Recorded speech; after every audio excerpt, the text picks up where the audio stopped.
Good morning, student. Welcome all of you in the online platform of विश्वास school भुना। Student geography का second lesson प्रवास हम पढ़ रहे थे। प्रवास के कारण आज हम पढ़ेंगे। प्रवास जब लोग एक स्थान से दूसरे स्थान पर चले जाते हैं, उनकी जनगणना में स्थिति याद करते हैं हम। तो प्रवास के कारणों में आज देखेंगे कि किस प्रकार से प्रवास हो सकता है, किन किन कारणों से लोगों को एक स्थान से दूसरे स्थान पर जाना पड़ता है। इससे पहले हमने प्रवास के कुछ आयाम पढ़े थे, जिसमें स्थानिक भिन्नता होती है प्रवास में, और प्रवास की धाराएं गांव से गांव, गांव से शहर, शहर से गांव, नगर से नगर, इस प्रकार की जो मुख्य विशेषताएं हैं वो पढ़ी थी। आज हम प्रवास के कुछ कारणों के बारे में बात करेंगे। लोग सामान्य रूप से अपने जन्म स्थान से भावनात्मक रूप से जुड़े होते हैं, किंतु लाखों लोग अपने जन्म के स्थान और निवास को छोड़ देते हैं। इसके विविध कारण हो सकते हैं। देखिए, अगर लोगों की भावना की बात करें तो अपने आवास स्थान से वो जुड़े होते हैं। कोई भी अपने आवास स्थान को छोड़ना नहीं चाहता, लेकिन फिर भी बहुत सारे लोग ऐसा करते हैं। तो इसके पीछे विभिन्न कारण हैं, जिन्हें त्वरित रूप से दो भागों में बांट सकते हैं। और जो सारे कारण हैं, इनको दो बड़े वर्गों में हम विभाजित करते हैं।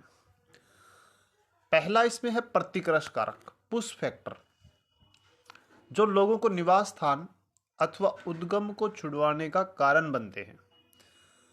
पुश फैक्टर उनको कहा जाता है, उन कारणों को कहा जाता है जो कारण किसी व्यक्ति को किसी स्थान को छोड़ने के लिए पुश करते हैं, यानी कि वो स्थान, वो कारण जिससे कि वो व्यक्ति अपने जन्म और उद्गम स्थान को छोड़ दे और कहीं और चला जाए, उनको हम प्रतिकर्ष कारक कहते हैं।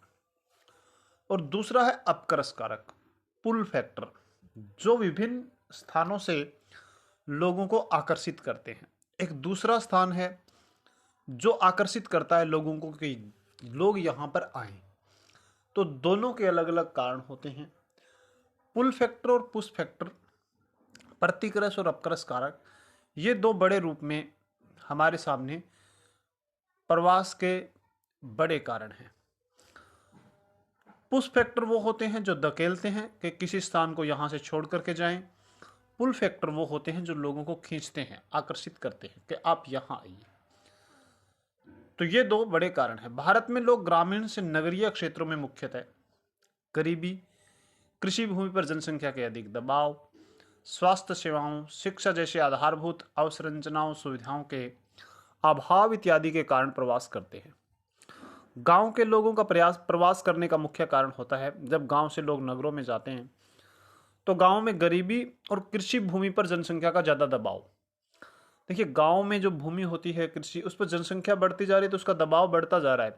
और ऐसे में लोगों को दूसरे सेक्टर में तलाशने पड़ते हैं। स्वास्थ्य सेवाओं, शिक्षा जैसी आधारभूत संरचनाओं का अभाव गांव में पाया जाता है।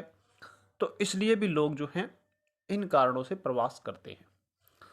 इन कारणों के अतिरिक्त बाढ़, सूखा, चक्रवातीय तूफान, सुनामी जैसी प्राकृतिक आपदाएं, युद्ध, स्थानीय संघर्ष भी प्रवास के लिए अतिरिक्त प्रतिकर्षण पैदा करते हैं। कोई ऐसा इलाका है जहां बाढ़ आती हो, चक्रवातीय तूफान तटीय इलाकों में ज़्यादा आते हैं, तो वहाँ से लोग छोड़ देते हैं। भूकंप, सुनामी, भूकंप जोन में ज़्यादा, जहाँ पर भूकंप जोन होता है तो वहाँ से लोग छोड़ देते हैं। प्राकृतिक आपदाएं ज़्यादा आती है, जैसे बिहार में हर वर्ष बाढ़ आती है कुछ एरिया में। तो ये ऐसे कारण बनते हैं जो लोगों को धकेलते हैं कि आप यहाँ से चले जाइए।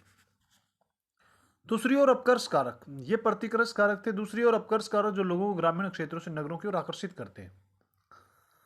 जो कारक लोगों को खींचते हैं नगरीय क्षेत्रों की ओर अधिक, ग्रामीण प्रवासियों के लिए सर्वाधिक महत्वपूर्ण अपकर्ष कारक है बेहतर अवसर।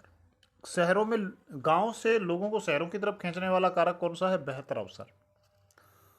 लोगों को रोजगार के अच्छे अवसर मिलते हैं, नियमित काम का मिल जाना, शहरों में नियमित काम मिल जाता है, अपेक्षाकृत वेतन ज़्यादा होता है, शिक्षा के लिए बेहतर अवसर होते हैं वहाँ पर, स्वास्थ्य सुविधाएं शहरों में ज़्यादा अच्छी होती है, मनोरंजन के स्रोत ज़्यादा होते हैं। ये सारे महत्वपूर्ण अपकर्ष कारक हैं जो लोगों को खींचते हैं। गांव के लोगों को धकेलने के लिए जो कारण हमने पढ़े, उनके विपरीत दूसरे कारण जो है अपकर्ष कारक जो लोगों को खींचती है, और इस प्रकार से प्रवास के ये कारण बनते हैं। चित्र 2.2 और 2.3 में 2.2 क और 2.2 ख में पुरुषों और महिलाओं के बीच अलग अलग कारणों से प्रवास दिखाया गया है। इसका परीक्षण कीजिए। चित्रों के आधार पर देखा जा सकता है कि पुरुषों और स्त्रियों के लिए प्रवास के कारण भिन्न हो सकते हैं। उदाहरण के तौर पर काम और रोजगार पुरुष प्रवास के कारण 38% रहे हैं। काम के लिए पुरुषों का जो प्रवास करना है वो 38% लोग काम के लिए प्रवास करते हैं, जबकि यही कारण केवल 3% स्त्रियों के लिए है। लेकिन महिलाएं केवल 3% ही काम के लिए प्रवास करती है, यानी कि काम पाने वाले। इसके विपरीत 65% स्त्रियां विवाह के उपरांत अपने मायके से बाहर आती हैं। महिलाएं 65% ऐसी होती है जो विवाह के कारण अपने जन्म स्थान को छोड़ करके मायके से बाहर जाती है। भारत के ग्रामीण क्षेत्रों में सर्वाधिक महत्वपूर्ण कारक है विवाह। भारतीय ग्रामीण क्षेत्रों में महत्वपूर्ण कारक है प्रवास का। मेघालय इसका अपवाद है, जहां स्थिति बिल्कुल उलट है। मेघालय में महिलाएं शादी के बाद प्रवास नहीं करती, वहां पर पुरुष प्रवास करते हैं। इसलिए वहां पर एक राज्य को भारत में छोड़ दिया जाए तो सभी राज्यों में महिलाओं के जो प्रवास का कारण है वो विवाह है, और पुरुषों के प्रवास का कारण है वो काम या रोजगार की तलाश है।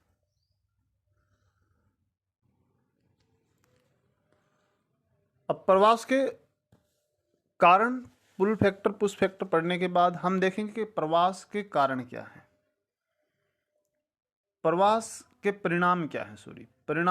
प्रवास के जो परिणाम होते हैं उनको कई कैटेगरीज में हम डिवाइड कर सकते हैं। आर्थिक परिणाम है, जनांगीय परिणाम है, सामाजिक परिणाम है, नगरीय परिणाम है, पर्यावरणीय परिणाम हो सकते हैं।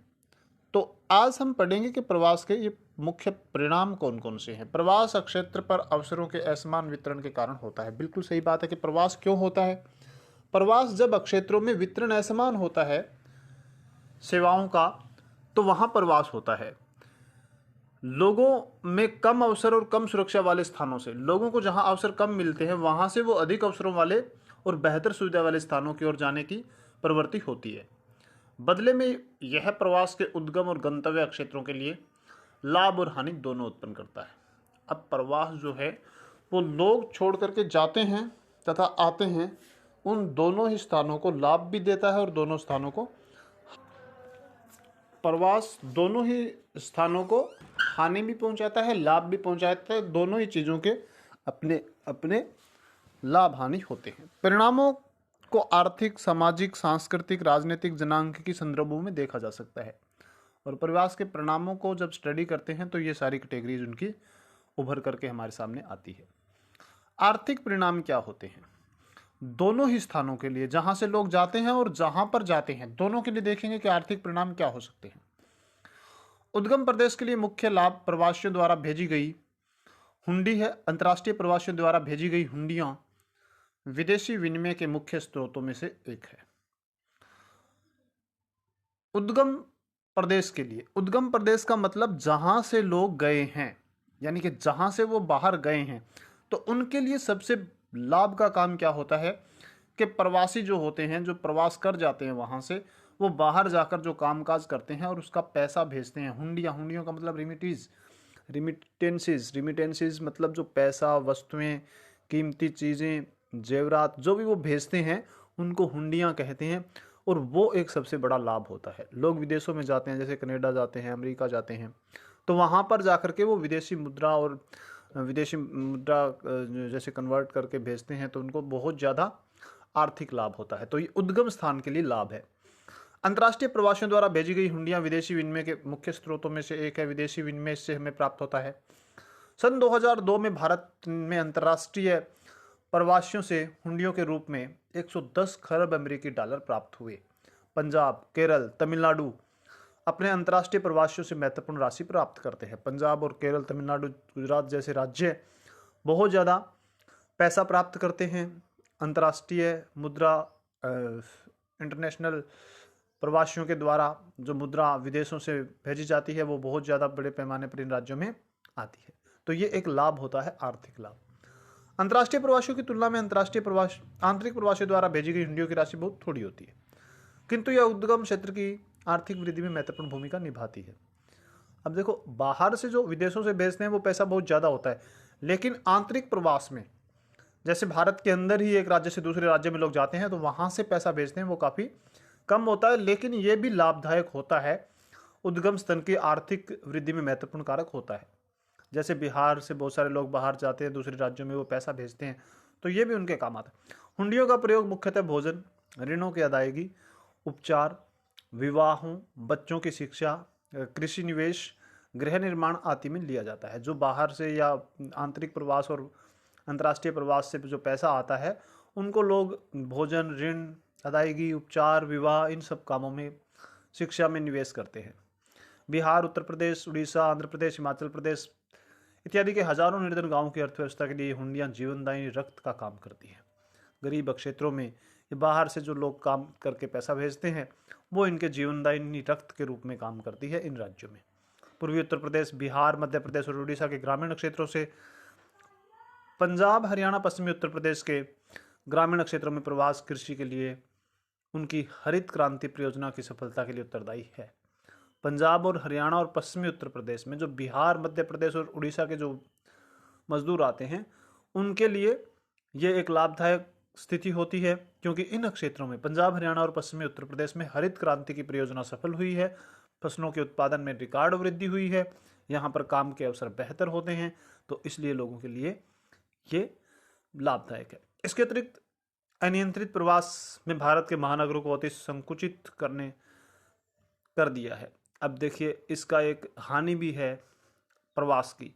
जब ये प्रवास अनियंत्रित होता है, बहुत ज़्यादा संख्या में लोग चले जाते हैं, तो भारत के महानगरों को अति संकुलित करते हैं, विस्तृत कर देते हैं, और इससे महाराष्ट्र, गुजरात, कर्नाटक, तमिलनाडु, दिल्ली जैसी औद्योगिक दृष्टि से विकसित राज्यों में गंदी बस्तियां, स्लम जो है वो बन जाती है, क्योंकि जो लोग बाहर से जाते हैं वो झुग्गी झोंपड़ियों में रहने लग जाते हैं, वहाँ पर स्लम बन जाती है, गंदी बस्तियां विकसित हो जाती है, जो कि शहरों के लिए काफ़ी हानिकारक होती है, पर्यावरण की दृष्टि से भी और दूसरे सुविधाओं की दृष्टि से भी। और इससे विकास, देश में अनियंत्रित प्रवास का नकारात्मक परिणाम है। और ऐसा जो विकास है वो देश के स्लम बन जाने, झुग्गियाँ झोंपड़ियाँ बन जाने, झुग्गियों झोंपड़ियों का जो विकास होता है, मुंबई में धारावी इलाका है, आप जानते हैं कितना गंदा इलाका है, तो वैसे क्षेत्रों में अनियंत्रित प्रवास का नकारात्मक परिणाम है, ये जो नेगेटिव इफेक्ट जो है इसका जाता है। तो ये है प्रवास का आर्थिक परिणाम। कुछ अन्य परिणामों के बारे में नेक्स्ट वीडियो में हम पढ़ेंगे, जो हमारे इस लेसन का अंतिम टॉपिक भी है, तो इस नेक्स्ट वीडियो में हम लेसन को कंप्लीट करेंगे। Thank you, have a nice day, peaceful listening.